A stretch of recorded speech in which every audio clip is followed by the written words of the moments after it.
Hello everyone, good morning. आज मैं बात करने वाला हूँ हमारी डाइजेस्टिव सिस्टम के बारे में। हमारी जो हेल्थ होती है वो दो चीज़ों पे सबसे ज़्यादा इंपॉर्टेंट होती है। एक होता है हमारा गट और दूसरा होता है हमारा माइंड। जितने भी डिसीजेस हैं वो हमारे आइदर पेट से आते हैं या फिर हमारे माइंड से आते हैं। तो इन सारे डिसीजेस को अवॉइड करने के लिए या प्रॉपरली हमारी हेल्थ को मैनेज करने के लिए हमारी डाइजेस्टिव सिस्टम को अच्छे से अंडरस्टैंड करना हम सभी के लिए इम्पॉर्टेंट है। बिकॉज आज के टाइम में हम इतनी सारे इन्फ्लुएंसेस से भरे हुए हैं, वी डोंट नो कि हमारे बॉडी के अंदर क्या चल रहा है। राइट। हमारी जो डाइजेस्टिव सिस्टम्स है वो स्टार्ट होती है हमारे माउथ से। हमारे माउथ में आप सभी को पता होगा कि सलाइवरी ग्लैंड्स होती हैं जो सलाइवा सिक्रीट करती है।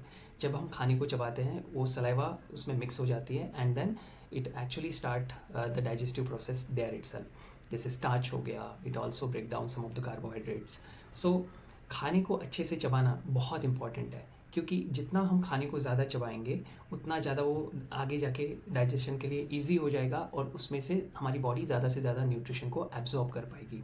अगर हम खाने को ज़्यादा नहीं चबाते हैं तो बेसिकली एक तो उसमें सलाइवा कम मिक्स होगा, वो ज़्यादा कम ब्रेक डाउन होगा और आगे जाके हमारी डाइजेस्टिव सिस्टम पे प्रेशर को एक्सक्रीट करेगा। हमेशा बोला जाता है कि हमारे खाने को 32 टाइम्स च्यू करना चाहिए, बट आज के टाइम में ये सबसे ज़्यादा डिफ़िकल्ट है। बिकॉज हम लोग आइदर खाना खाते समय कोई मूवीज़ देखेंगे या टीवीज़ देखेंगे। एंड दूसरी जो इम्पोर्टेंट चीज़ है, जब हम खाने के सामने आते हैं, आप इमेजिन करो अगर आप किसी लेमन या फिर इमली जो है कोई भी खट्टी चीज़ है उसको इमेजिन करोगे तो आपके मुंह में पानी आ जाएगा। Why it is so? Because आपके जो थॉट्स है वो आपके ग्लैंड्स के सिक्रीशन को कंट्रोल करते हैं। अगर आप कॉन्शियस नहीं है खाना खाते समय तो बाय डिफ़ॉल्ट क्या होगा कि जो इसेंशियल हार्मोन्स है आपके डाइजेशन के लिए वो बॉडी प्रिपेयर नहीं हो पाएगी, और आप जब किसी तरीके का कंटेंट देखते हो उसी तरीके के थॉट्स जो है वो आपके बॉडी में रहेंगे और आपकी बॉडी डाइजेशन के जगह पे वो सारी चीज़ों में इन्वॉल्व हो जाएगी। इट इज़ वेरी इंपॉर्टेंट कि हम जब खाना खाते हैं वो चबा के खाएं और पूरा कॉन्शियसली खाएं, पूरा फोकस होके खाएं। Once we are done with that, हमारा खाना आगे बढ़ता है इसोफेगस ट्यूब से और हमारी स्टमक में जाता है।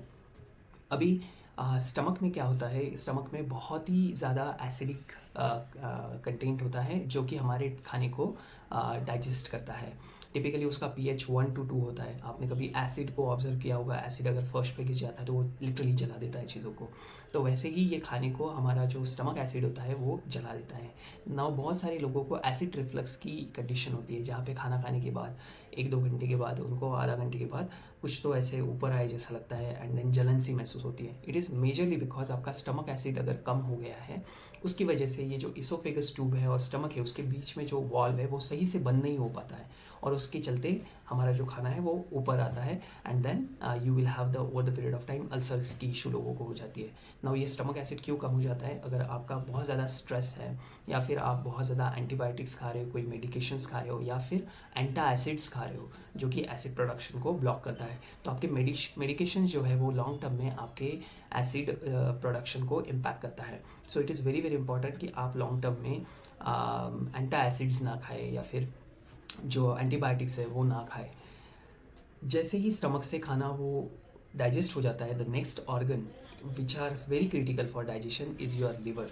As you see on the screen, liver जो है बेसिकली उसके इमीडिएटली नीचे गल ब्लैडर होता है। हमारी लीवर जो है वो बाइल एसिड प्रोड्यूस करता है and then bile acid get stored into gall bladder, और ये गल ब्लैडर से होके हमारे स्मॉल इंटेस्टाइन में ये बाइल को रिलीज़ करता है। और बाइल का काम होता है, जो हम खाना खाते हैं उसमें फैट्स होते हैं, वो फैट्स को डाइजेस्ट करने के लिए बाइल हेल्प करता है। दूसरी चीज़ ये बाइल करता है कि जो स्टमक का एसिडिक कंटेंट है उसको न्यूट्रलाइज करके बेसिक करने की कोशिश करता है। And then next important organ that we have is a pancreas. Pancreas जो है वो बहुत ही डेलिकेट और बहुत ही इंपॉर्टेंट ऑर्गन है। ये बहुत तरीके के हार्मोन्स को सिंथेसाइज करता है, जैसे अमाइलेज है, लाइपेज है, इंसुलिन है। अभी टिपिकली पैंक्रिया दो चीज़ों के डाइजेशन में हेल्प करता है, एक है आपका प्रोटीन और दूसरा है आपके कार्बोहाइड्रेट्स। बेसिकली ये प्रोटीन को ब्रेक डाउन करने में हेल्प करता है और इंसुलिन जो है वो हमारे ब्लड में जो ग्लूकोज है उसको एनर्जी में कन्वर्ट करने के लिए या फिर सेलुलर लेवल पे ग्लूकोज का यूज़ करने के लिए हेल्प करता है। इसीलिए आपको ये दोनों ऑर्गन जो है लिवर एंड पैंक्रियाज, इसकी हेल्थ मेंटेन रखना बहुत ज़रूरी है। अगर हम बहुत ज़्यादा फैटी फूड खाते हैं, बहुत ज़्यादा शुगरी फूड खाते हैं या फिर हमारे डाइट में बहुत ज़्यादा कार्बोहाइड्रेट्स है, तो ये प्रेशर क्रिएट करता है पैंक्रियाज के ऊपर लीवर के ऊपर, and over the period of time ये जो ऑर्गन्स है ये बेसिकली एग्जॉस्ट हो जाते हैं, थक जाते हैं, एंड इवेंचुअली वो रन आउट हो जाते हैं अपनी कैपेसिटी से, and then that initiates with metabolic disorders, diabetes, ऐसी सारी डिसीजेस को हम अपनी बॉडी में इनिशिएट करते हैं। तो इसलिए इट इज़ वेरी इंपॉर्टेंट कि हम जो खाना खा रहे हैं वो क्या खा रहे हैं और कैसे खा रहे हैं, कितनी क्वांटिटी में खा रहे हैं, ये बहुत बहुत मैटर करता है और बहुत इंपॉर्टेंट है। तो जैसे ही खाना जो है स्टमक के नीचे आता है, स्मॉल इंटेस्टाइन में ये सारी चीज़ें, ये सारे हार्मोन्स जो है बाइल, अमाइलेज, लाइपेज, इंसुलिन, ये सारी चीज़ें इसमें मिक्स हो जाती है, एंड देन स्मॉल इंटेस्टाइन में जो है आपके विली लाइक स्ट्रक्चर्स होता है जो हमारे खाने को बेसिकली एब्जॉर्ब करने में हेल्प करता है। यहाँ पे बहुत सारे ब्लड कैपिलरीज होते हैं जो खाने को, न्यूट्रिशन को एब्जॉर्ब करके हमारे बॉडी के ब्लड में सेंड करते हैं, एंड देन ये खाना आगे बढ़ता है, और आगे बढ़ने के बाद ये हमारे लार्ज इंटेस्टाइन में जाते हैं। सो लार्ज इंटेस्टाइन में बेसिकली ये वाटर जो है खाने का वो एब्जॉर्ब होता है, ओके, और वो हमारे ब्लड में जाके किडनीज के थ्रू फिल्टर आउट होता है या फिर यूरिन वगैरह प्रोडक्शन होता है, and then after the large intestine वो हमारे बॉडी से खाना बाहर निकल जाता है। एक बहुत इंपॉर्टेंट चीज़ यहाँ पे और है, वो होता है हमारे बैक्टीरियाज। सो हमारे गट में जो स्मॉल इंटेस्टाइन और लार्ज इंटेस्टाइन में जो टिपिकली बैक्टीरियाज होते हैं वो हमारे हेल्थ बॉडी में बहुत बड़ा रोल प्ले करते हैं, सच एज विटामिन सिंथेसिस, हमारी इम्यूनिटी जो है उसको अच्छा रखते हैं, और ओवरऑल हमें डाइजेशन, फूड डाइजेशन करने के लिए भी ये हेल्प आउट करते हैं। तो हमारे खाने में 4 से 5 मेजर कॉन्स्टिट्यूएंट्स होते हैं। एक होता है carbohydrate, protein, fats, fibre and water, उसके अलावा वाइटामिन एंड मिनरल्स आते हैं। बट एक बार हम मेजरली हमारा खाना खाते हैं टेस्ट के लिए, लेकिन एक बार आपके टंग के नीचे आपका खाना उतर गया तो वो आपकी बॉडी के लिए कोई टेस्ट मायने नहीं रखता। वो उसके बाद हमारे बॉडी के लिए होता है कार्बोहाइड्रेट, फैट्स, प्रोटीन्स और फाइबर। अगर आप बहुत ज़्यादा कार्बोहाइड्रेट रिच फूड खाते हो तो डेफिनेटली हमारी बॉडी में इवेंचुअली शुगर का लोड बढ़ जाएगा और आप डायबिटीज़ की तरफ मूव करना चालू कर दोगे। अगर आप बहुत ज़्यादा फैटी फूड खाते हो तो it will also have the lot of excess calories which will eventually result in to weight gain, okay. और प्रोटीन जो है बेसिकली, डेफिनेटली प्रोटीन हमारी बॉडी के लिए इसेंशियल है और वो हमें बॉडी में मसल गेन के लिए हेल्प करता है, बट वो तभी हेल्प कर पाएगा जब आप proper amount of exercise and movement को इन्वॉल्व कर पाओगे।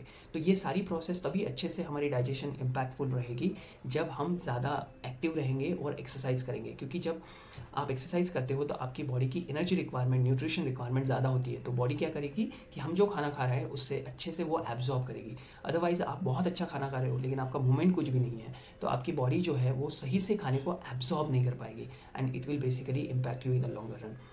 So it is very important कि आप राइट प्रोपोर्शन में ये सारे इंग्रेडिएंट्स को खाना खाएं। तो कैसे खाना खाना चाहिए? सबसे पहले आपने अपना फाइबर खाना चाहिए जो आपकी बॉडी को डाइजेशन में बेसिकली बाउल मूवमेंट को इजी कर देगा, आपकी डाइजेशन को इम्प्रूव कर देगा। तो खाने की शुरुआत हमेशा सलाद से कीजिए, वो आपकी बॉडी को बाउल मूवमेंट में हेल्प करेगा। दूसरी चीज़ आप खा सकते हो प्रोटीन वाला कंटेंट। तो आप इंश्योर कीजिए कि आपके खाने में कम से कम 20 से 25 ग्राम का प्रोटीन हर खाने में हो। वो बेसिकली आपको इंश्योर करेगा कि आपकी बॉडी में जो नए सेल्स बन रहे हैं, हार्मोन्स बन रहे हैं, वो अच्छे क्वालिटी के बनाने में वो हेल्प करेगा। उसके बाद में आप अच्छे फैट्स के सोर्स खा सकते हो, जैसे ओमेगा 3 है, ओमेगा 9 है, ऑलिव ऑयल खा सकते हो, फ्लैक्सीड ऑयल खा सकते हो, मस्टर्ड ऑयल है। ये सारी चीज़ें आप, या फिर अखरोट है, ये सारी चीज़ें आप अपने डाइट में ऐड कर सकते हो, जिससे आपको बेसिकली बॉडी में इन्फ्लेमेशन कम हो, आपके अच्छे हार्मोन्स का प्रोडक्शन हो, और ओवरऑल बॉडी में एक अच्छा एनर्जी का सोर्स भी आपके बॉडी में, because fat is also very good source of energy.